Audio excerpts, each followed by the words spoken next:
नाज़रीन किराम, नमाज तरावी की नीयत कैसे करेंगे? नमाज तरावी की नीयत करने का क्या तरीका है?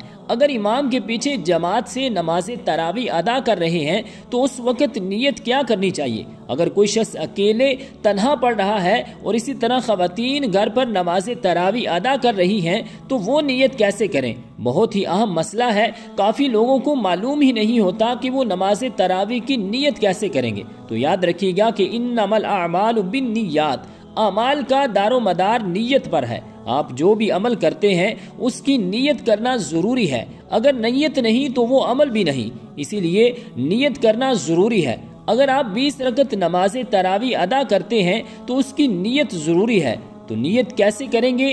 तो नीयत असल दिल का पुख्ता इरादा है। अगर आप 20 रकत की एक साथ नीयत करना चाहते हैं तो एक साथ भी कर सकते हैं, और अगर हर 2 रकत के बाद नीयत करना चाहते हैं तो ये भी दुरुस्त है। अकेला शख्स अगर नमाज तरावी अदा करता है तो वो इस तरीके से नीयत करेगा कि नीयत की मैंने 2 रकत नमाज तरावी सुन्नत मुअक्कदा की वास्ते अल्लाह ताला के, मुंह मेरा तरफ काबा शरीफ के। या फिर इतना भी कह लें कि नीयत की मैंने 2 रकत नमाज तरावी की, तो इतना भी काफ़ी है। और इसी तरह अगर आप इमाम के पीछे जमात से नमाज तरावी अदा कर रहे हैं तो उस वक़्त आपकी नीयत ये होनी चाहिए कि नीयत की मैंने 2 रकत नमाज तरावी सुन्नत मुअक्कदा की वास्ते अल्लाह ताला के, पीछे इस इमाम के, मुंह मेरा तरफ काबा शरीफ के। अगर ये नीयत आप दिल में कर लेते हैं तब भी कोई हर्ज नहीं है, आपकी नीयत दुरुस्त मानी जाएगी। लेकिन अगर आप जुबान से अल्फाज अदा करके नीयत करते हैं तो ये मुस्तहब है, और हर 2 रकत पर नीयत करना ये भी बेहतर है। और अगर एक साथ 20 रकत की नीयत करना चाहते हैं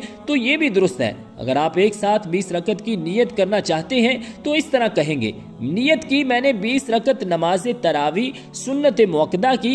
अगर इमाम के पीछे हैं तो इमाम की इक्तदा की नीयत करेंगे, और अगर अकेले हैं तो अकेले की नीयत करेंगे। और इसी तरह ख़वातीन भी इसी तरीके से ही नीयत करेंगी कि नीयत की मैंने 2 रकत नमाज तरावी सुन्नत मुअक्कदा की वास्ते अल्लाह ताला के, मुंह मेरा तरफ काबा शरीफ के। तो रब्बुल जलाल हम सब को अमल की तौफीक और हिम्मत अता फरमाए। आमीन बिजाहिन नबीजिल करीमिल अमीन।